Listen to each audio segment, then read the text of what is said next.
Pour les femmes, la base du bilan de fertilité est l'évaluation de la réserve ovarienne qui va permettre d'estimer la quantité et la qualité des ovocytes. Les ovaires ont un nombre déterminé d'ovules à la naissance qui va diminuer tout au long de la vie de la femme. À chaque cycle menstruel, l'ovaire libère un ovule mature et la réserve initiale va diminuer jusqu'à son épuisement à la ménopause. Notez que l'âge maternel est un paramètre déterminant mais qu'il n'est pas le seul facteur. Même si une grossesse n'est pas désirée à court terme, l'évaluation de la réserve ovarienne peut aider à votre planification reproductive et à prévenir de futurs problèmes lorsque la maternité sera désirée. Concrètement, la réserve ovarienne s'évalue d'abord par des analyses, par le biais d'une prise de sang qui mesure plusieurs hormones de la reproduction, dont l'AMH, qui est l'hormone antimullérienne. C'est un facteur prédictif important de la dégradation de la fonction ovarienne.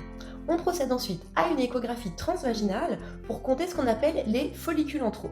C'est les futurs potentiels ovocytes matures qui seront libérés lors des ovulations. Lorsque l'AMH et ou le comptage des follicules sont sous un certain seuil, c'est là qu'on peut parler d'une réserve ovarienne qui est faible ou carrément d'une insuffisance ovarienne précoce. Ça implique souvent une chance réduite d'obtenir une grossesse, malgré les traitements de fertilité qui sont mis en place. Même si de très nombreux facteurs peuvent influencer la réserve ovarienne, des tests sont prescrits en routine pour éliminer certaines causes génétiques. Tout d'abord, le karyotype. J'en ai déjà parlé, c'est un test qui permet de regarder grossièrement le nombre et la structure de nos chromosomes.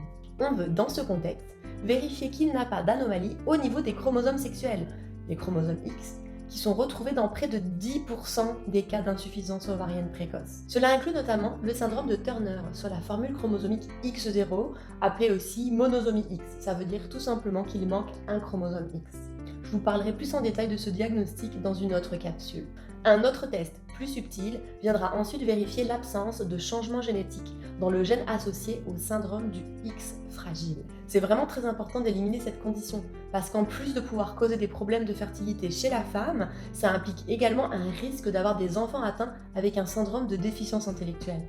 Je vous parlerai aussi plus en détail de ce diagnostic dans une autre capsule. Si les analyses génétiques reviennent toutes normales, on aura réduit la possibilité que l'infertilité féminine soit associée à une cause génétique.